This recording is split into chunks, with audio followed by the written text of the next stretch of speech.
How are you all? Great. Awesome. Good. Welcome to Calgary. It finally worked. Yes. Thank you. That's good. I knew it. If I just kept on. That's 2 years into that one. Finally got it. I usually laugh to try to get everybody else to laugh. Wow. That's how it's going to be, is it? We've got this down to a science. Unless you get the departure time wrong, my bad. She had it right. We lived together. Yeah, we slept in the same bed together. I don't want to say after 12 years of marriage that I told you what time we were leaving Right. today. I don't want to. I won't bring that up, but I'm just saying. I had it down at 11:45. It was 11:15, so my fault. Thank you for adjusting your schedule. Sorry for my unprofessionalism, if that's a word. Great to be back. This is one of the cities actually where we come back in a relatively short time. I think we're here for the 100th. It's a totally different feeling for me. The 100th was pulling a soccer dad out of his everyday routine, sticking him in front of a bunch of people that knew the music better than he did, and I got my ass kicked last time I was here on stage.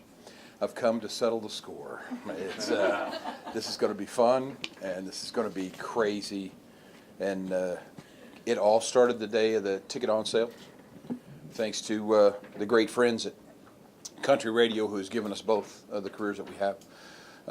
Took care of us and took care of the people, and hopefully everybody that wanted a ticket got one, and now it's time to have fun. It's going to be good. I will say I was shocked, especially after the number in Edmonton. I thought maybe that we had, because Calgary was very well supported up there, but still for some reason the turnout was very flattering and very humbled. Now the whole thing is, after these 2 weeks, I hope people that have a ticket feel like it was worth it, and if we are ever lucky enough to come here again, that they say they'll come here again. So that's the whole goal. So that's it, right? Do we have any? We don't have any special announcements or anything, right? First and foremost, before we ever start anything, our hearts and our prayers and our love go out to the people of Texas. Love to see how everybody is coming together. It's beautiful, and just like the love that we're seeing right now as well. So with that said, we don't really do that much talking to you. Or talking at you, and we'd much rather talk with you. So if you have questions, we'd really like that. It makes it a lot easier. And the only request is, if you have a question, if you'd identify yourself so we'll know who we're talking to. And the more you talk to her, the more intelligent the conversation will be. Yes, ma'am. Hi, I'm Val Courtney. I'm a columnist of the Calgary Herald. Hi, Val. I usually do news, used to do entertainment. But in all the years I've covered entertainment over decades and such, I've never been to an event like this. Big time people like yourself don't usually come and meet all of us. Is this, a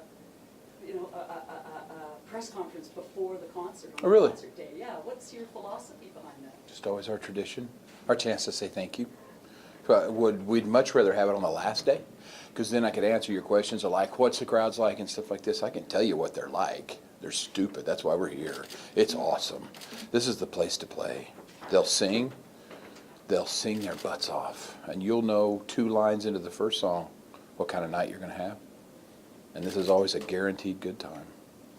So we love being here. Yes, sir. Lucas and Ira, 660 News.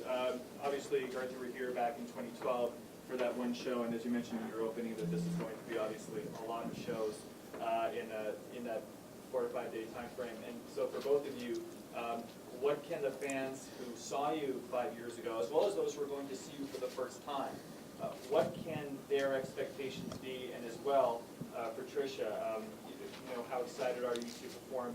Because you talked about the Calgary heritage, the cowboy, the history. How excited is it for both of you performing in the city? Well, for me, I mean, I played the Calgary Stampede with you in '91, and then we came back in 2012. So to be able to, for me, this was the beginning of my career also, and so the memory that I have is that I was terrified. I was pretty much scared every day in 1991, but of every show was just the acceptance and the love and the good energy that I got. So that's nothing you don't forget, and that you look forward to every time you come back. When we were here for the 100th, what I mostly remember was neither one of us had done anything like this for a while, and And, my memory is that you really did tear it up out there, but I do remember someone gave you a hockey jersey and it was really hot. And you put it on over your clothes, and he came off stage afterwards, and the crowd was yelling, and he's just kind of standing there and just soaked. And I said, you're going to have to go back out there in that hockey jersey in 100 degrees, and he did, and it was a great experience, a great show. So I'm excited. I'm looking forward to these shows, and the energy that the crowd brings creates the energy on stage. That's all you need. I'm with her. But my favorite memory of this town might be a smaller memory of coming and playing for the team here, the hockey team here. Went down in the basement and just kind of karaoke'd with each other, just a guitar and a vocal. And there wasn't a hockey player I sang with that should have been singing instead of playing hockey. I can tell you that. So it was great. And so those are my memories. But still, to hold the buckle for the 100th, it's huge. It sits right next to the buckle for the 100th of Cheyenne. And I've talked to the boys down in Houston. I'll be 98 when they have their 100th, so I told them, please reserve a spot for me if you can. I think the big difference between now and the 100th anniversary will just be, it's a show now. It's not just calling up a guy and say, hey man, would you come up and do this one special night? And so this is going to be a real joy for me to be able to put on a show for these people that hopefully has a plan to it. No matter how soon that plan's going to go out the window, because once it turns into a party, it's a free-for-all. And I hope that happens very, very soon. Jenna Freeman here with Global Calgary. You talked a little bit about, people being able to get tickets, and you've done, you set your tickets at a low price. I know a lot of fans here where they tried to get tickets, they sold out in seconds, and then they saw them on dealers like StubHub for $400. Right. I guess how frustrating is it, for you as an artist, as you're trying to make this as accessible as you can to the fans out there that want to see your show? I think the rule is try to make more tickets available than there are demand. When the last show went on sale, that was done. We were real happy with that. But they just kept coming. I don't know. It's the craziest thing. I guess you can always see it for somebody else, but you don't see it for yourself. Why? So it kind of always catches you off guard. And it's sweet. But yeah, we thought we had sated the demand here. So hopefully it got it. When you talk about scalping, that's a whole other thing that me and you should probably talk about, because I just don't get it. I don't get why it's legal. Because these guys now have these bots, and the ticket agencies are trying as hard as they can. But the bots are, people go, well, bots are in to buy the tickets. Well, it goes even worse than that. The bots are in to slow the system down so people will immediately jump to the secondary market. That's bullshit. It just is. I'm sorry. And why that's legal, I have no idea, because it's all cash transactions. So, golly, that doesn't make any sense to me. So it just one of those things I guess I'll go to my grave scratching my head about. Yes, ma'am. Hi, Robin Adair from Country 105. Hi, Robin. And you guys both had hugely successful careers in the 90s, and then stepped back a bit from it, did other things, your cooking show and your cookbooks, retired. But to come back now, 20 years later, what's it like the second time around? Is it just as exciting? Is it different? I'm sorry, the squeaking was tearing me up. That's what I'm with you. Yeah, I mean, for me, I think the word grateful is what we're going to use. Grateful, grateful, grateful, grateful, grateful to be getting to do it this late in your career, at this level. But, we can talk about the numbers all day. We can talk about breaking records. That stuff's very flattering. What I'd rather talk about is the attitude in which they show up. Did you go up to Edmonton, or have you seen anything on this tour yet? I saw you in Nashville, and I saw you at Staples Center. I've seen every show you've been in. Okay, so you saw 'em- including Silver Dollar. So. Okay. Silver Dollar, you got it. Yeah, we got it. Well, then there's something weird that goes on at a Garth show that I can't explain, but it's not a concert. It's more like mass chaos at high volume kind of thing, and it starts with the person in the very back row. So I think that's the crazy thing is the numbers, yes, the records, yes, that's all very, very sweet. But the attitude in which they're showing up. And when you look out there, a demographic, the reason why we got network deals is they couldn't find a demographic on us. You would think 20 years later, they would finally find a demographic. Well, get ready. Get ready for what you're about to see. You can't put an age on it. It's people from all different walks of life. And I don't think it has anything to do with the artist, but I think it has something to do with the music. I do. I think when you get to sing We Shall Be Free and Calling Baton Rouge in the same concert, the dance, friends, they're even treating the new stuff. Ask Me How I Know, the guitar riff off the front. It's coming, and you're thinking, wow, this is crazy, because now they're making, they're making the new stuff feel like it's fitting in with the rest of the stuff, and that's a very sweet thing to see. I think also, we talk a lot about how grateful we were in the 90s, how much because we wanted to, I knew at 5 years old what I wanted to do, I just had no idea how to go about it, so I've always felt like so lucky that I get to do what I really love to do for a living. We talk about that a lot, but with time, and when you're lucky enough to continue to still be in this business and to be able to be on a tour like this is huge.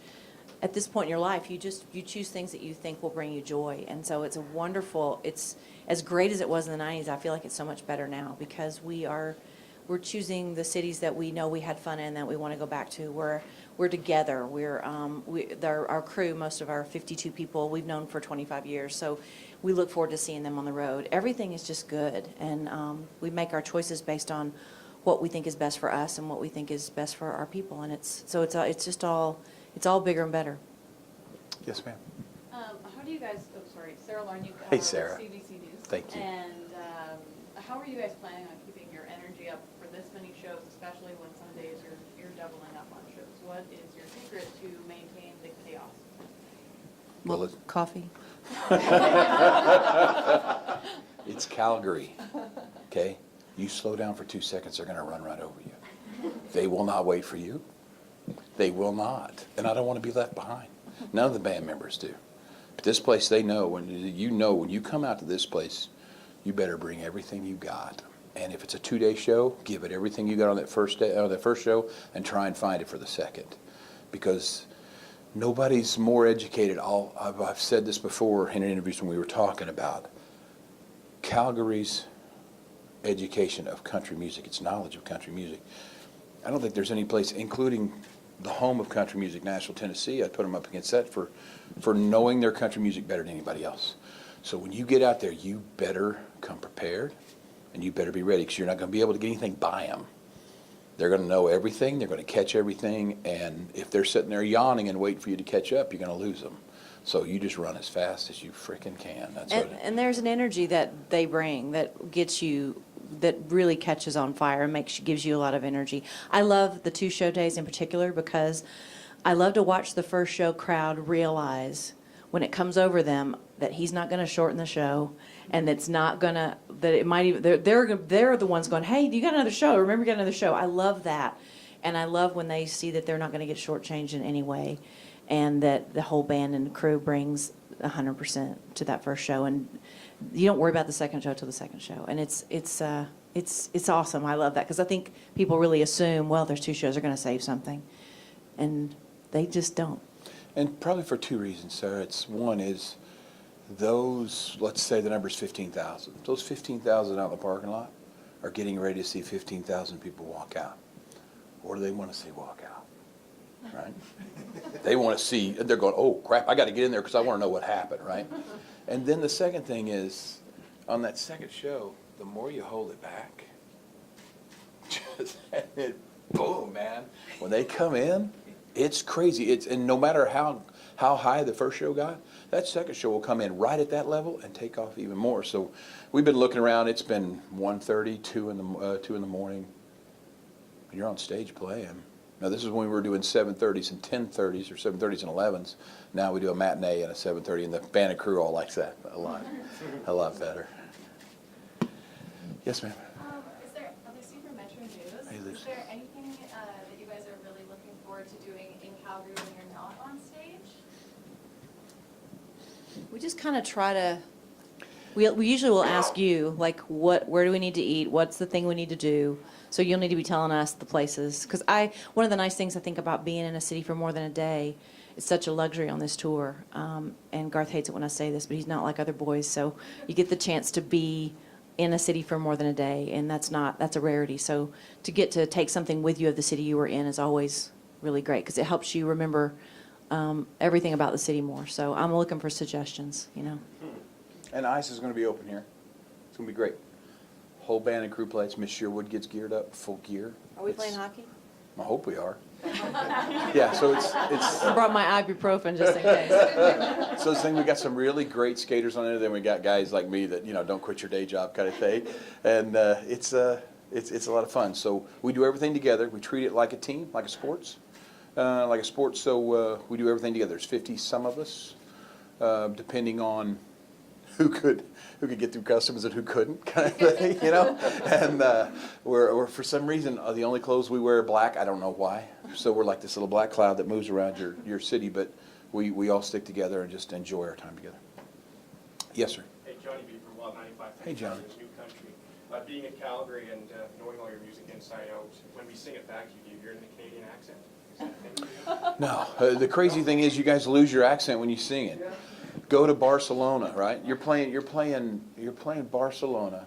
They don't understand a word you're saying in between song, but then you start to sing and they sing it back in an Okie accent. You're looking, it's perfect. It's like, wow, how does that happen? So it's cool. Same thing happened in Montreal.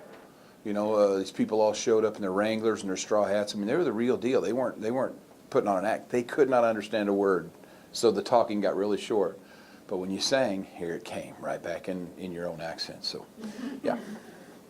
Yes, sir. Sean Frenette from CTV. How long can you guys keep the world tour going? Well, the North American leg was supposed to be 1.5 years. It's 3 years to this week, because Chicago went from 1 to 11 nights. St. Paul, Minneapolis went 1 to 11 nights. Calgary went from 1 to 7 shows. It's beautiful, so sweet. We had to cut the cities down. We took them from 100 down to about 70 something. Still thinking maybe we get through in 1.5 years.